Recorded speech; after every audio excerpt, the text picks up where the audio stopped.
12वीच्या सराव परीक्षेत कमी गुण मिळाल्यानंतर झालेल्या वादातून चिडलेल्या जन्मदात्या बापाने आपल्या पोटच्या लेकीला बेदम मारहाण केली। त्या मारहाणीत त्या मुलीचा दुर्दैवी मृत्यू झाला। सांगलीच्या आटपाडी तालुक्यातील नेलकरंजी येथे ही घटना घडली आहे। साधना धोंडीराम भोसले वय 17 असे मृत मुलीचे नाव आहे। या प्रकरणी गावातील माध्यमिक शाळेत शिक्षक असलेले तिचे वडील धोंडीराम भगवान भोसले यांना पोलिसांनी खून प्रकरणी अटक केली आहे। मुलीचा दुर्दैवी मृत्यू झाल्याने दुःखाचा डोंगर कोसळलेल्या तिच्या आईला आपल्या पतीविरोधात पोलिसात फिर्याद देण्याची वेळ आली। धोंडीराम भगवान भोसले राहणार नेलकरंजी येथे माध्यमिक विद्यालयात शिक्षक आहेत। त्यांचे वडील भगवान भोसले त्यांचं शिक्षण संस्थेचे उपाध्यक्ष पोलीस पाटील होते। पत्नी प्रीती गावच्या माजी सरपंच तर धोंडीराम यांना मुलगा आणि साधना मुलगी अशी 2 मुले आहेत। साधना आटपाडीत 12वीचे शिक्षण घेत होती। वैद्यकीय अभ्यासक्रमाला प्रवेश घेण्यासाठी ती तयारी करत होती। तिला डॉक्टर करण्याचे कुटुंबियांचे स्वप्न होते। नुकतीच एक सराव परीक्षा झाली होती, त्यात तिला कमी गुण मिळाले, त्यामुळे वडील धोंडीराम चिडले होते। शुक्रवारी रात्री वडील धोंडीराम यांनी मुलगी साधनाला कमी गुण का मिळाले याचा जाब विचारत मारहाण केली।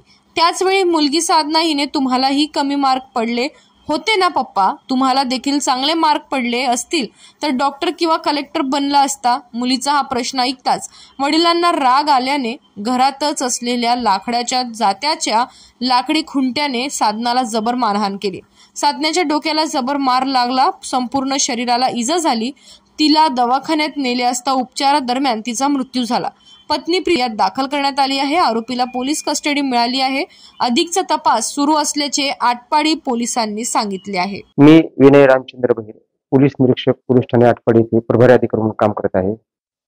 दिनांक 22/6/2025 रोजी रात्री 3:12 प्रीती भोसले राहणार नेलकरंजी यांनी पोलीस ठाणे आटपाडी येथे फिर्याद दिली की त्यांचे पती धोंडीराम भोसले यांनी तिची मुलगी ही मारहाण केल्याने ती गंभीर आजारी झाल्याने तिला उपचारकामी हॉस्पिटलला नेले। उपचार चालू असताना मयत झाली। त्यामुळे प्रीती भोसले यांच्या फिर्यादीवरून आरोपी धोंडीराम भोसले याच्या विरुद्ध भारतीय न्याय संहिता कलम 103(1) व ज्युव्हेनाइल जस्टिस ऍक्ट 75 प्रमाणे गुन्हा दाखल करून आरोपीस गुन्ह्यात अटक करण्यात आली असून आरोपीस माननीय न्यायालयात हजर केला असता माननीय न्यायालयाने आरोपीची 24 तारखेपर्यंत पोलीस कोठडी रिमांड दिली आहे। पुढील गुन्ह्याचा तपास चालू आहे।